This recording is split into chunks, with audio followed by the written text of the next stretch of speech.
Beberapa tanda ini bisa saja menjadi awal dari kehancuran Israel setelah perang melawan pejuang Palestina. Persenjataan canggih dan dukungan pasukan dalam jumlah besar ternyata tidak serta-merta membuat pasukan pejuang Palestina dapat dikalahkan dengan mudah. Malahan, Israel sendiri ternyata mengalami banyak kerugian besar. Video kali ini akan menampilkan 3 tanda kehancuran Israel setelah berperang dengan pasukan pejuang Palestina. Sebelum lanjut, jangan lupa untuk subscribe dulu video ini.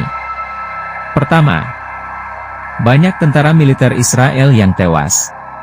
Sebuah statement yang disampaikan oleh Yoav Gallant, bahwa pasukan militer Israel IDF telah berhasil menaklukkan kekuatan pejuang pembebasan Palestina di Gaza, patut dipertanyakan.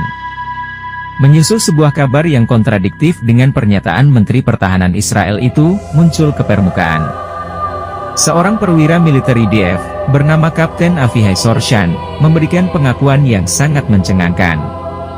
Menurut perwira militer dari Brigade Givati itu, situasi pertempuran yang dialami pasukannya dalam pertempuran melawan kelompok perlawanan Palestina sangatlah sulit. Bahkan hampir setiap hari, mereka masuk ke dalam perangkap para pejuang Palestina, dengan hujaman roket yang mematikan dari Brigade Al-Qassam, dan juga Brigade Al-Quds.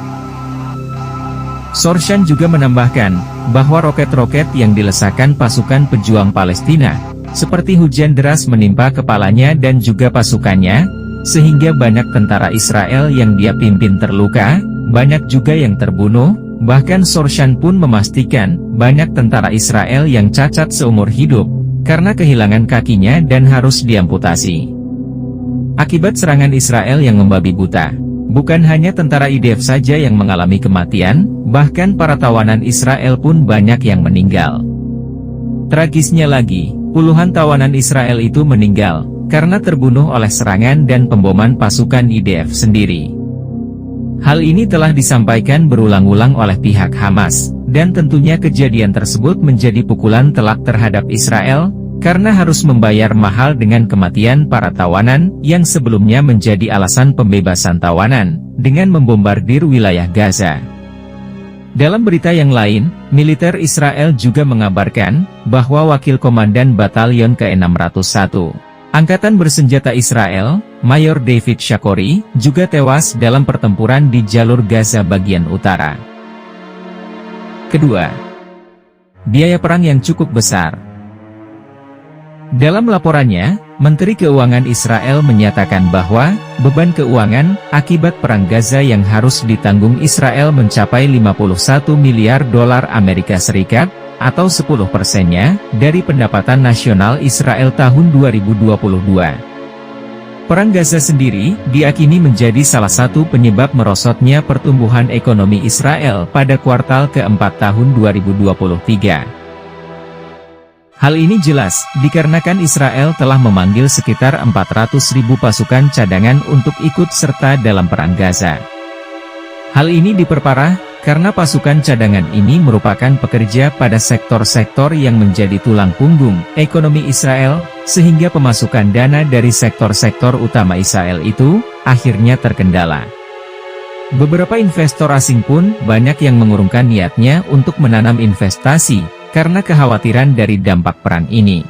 Diperparah dengan biaya langsung perang untuk pembelian kendaraan lapis baja dan tank juga peluru, menambah beban keterpurukan ekonomi Israel. Seperti banyak beredar dalam berita-berita, bahwa tank lapis baja milik Israel, banyak yang dihancurkan oleh tentara pejuang Palestina. Hal ini tentunya, memaksa Israel diharuskan untuk membeli yang baru. Selain itu, Israel juga harus menggaji para tentaranya, juga memberikan santunan, dan biaya pengobatan bagi pasukannya yang tewas dan terluka. Hal ini bisa saja akan menambah keterpurukan ekonomi Israel, karena biaya yang dikeluarkan akan bertambah, apabila perang akan terus dilanjutkan. Ketiga, tantangan dari Amerika Serikat. Posisi Israel saat ini, tentunya menghadapi tantangan besar dari Amerika Serikat.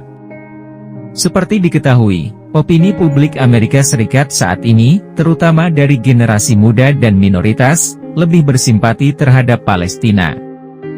Tentunya hal ini dikarenakan kebijakan Israel yang tidak sesuai dengan prinsip hidup, dan lebih melanggar atas hak asasi manusia.